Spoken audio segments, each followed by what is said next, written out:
You know, the trumpet is a very difficult instrument. You have to play every day. The muscles have to be kept in the right order.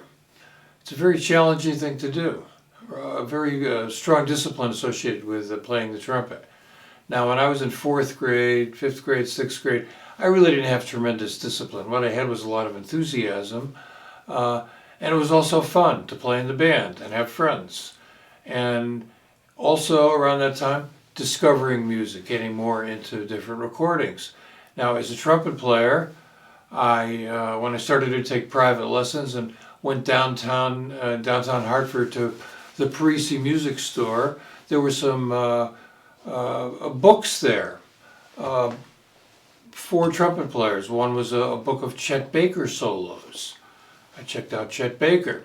Also Miles Davis solos. Miles Davis. The next step forward, so to speak, actually it was like a it happened both at the same time. I discovered Maynard and Dizzy Gillespie. And I was a trumpet player. As I was becoming a better trumpet player, I could better appreciate what they were doing.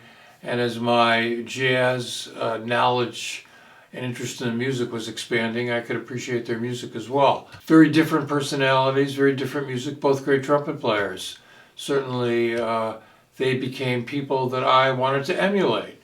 Now, Maynard Ferguson's recording, Message from Birdland, which was recorded on one night in Birdland, the infamous New York Jazz Club in 1959, was a mind-blowing recording because I had listened in the intervening time when I first got into listening to big band music. I had heard Tommy Dorsey and Glenn Miller.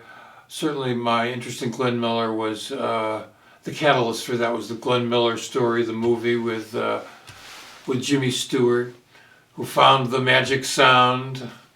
Most movies about jazz and musicians have been ridiculous.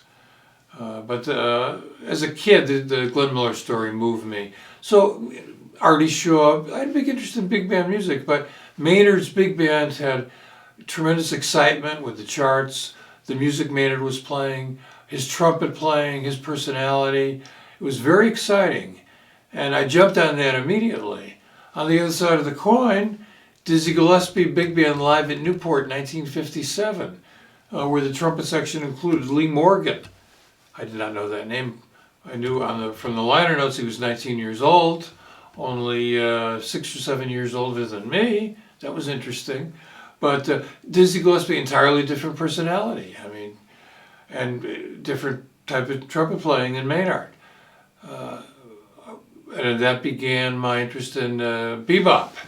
And Dizzy Gillespie and Charlie Parker. That's when that started to blossom.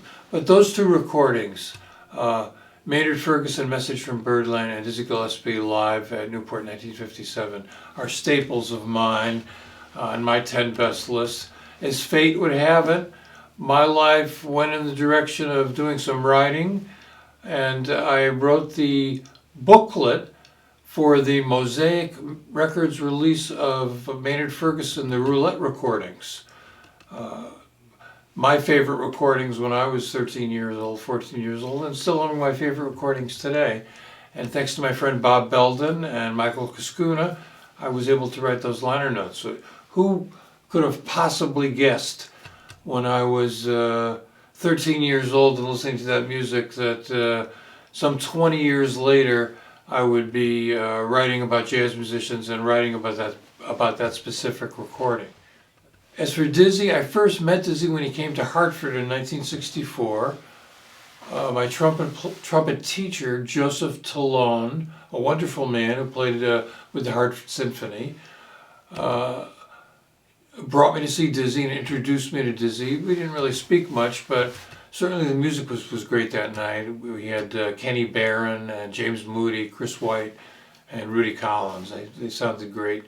It was great to experience that live.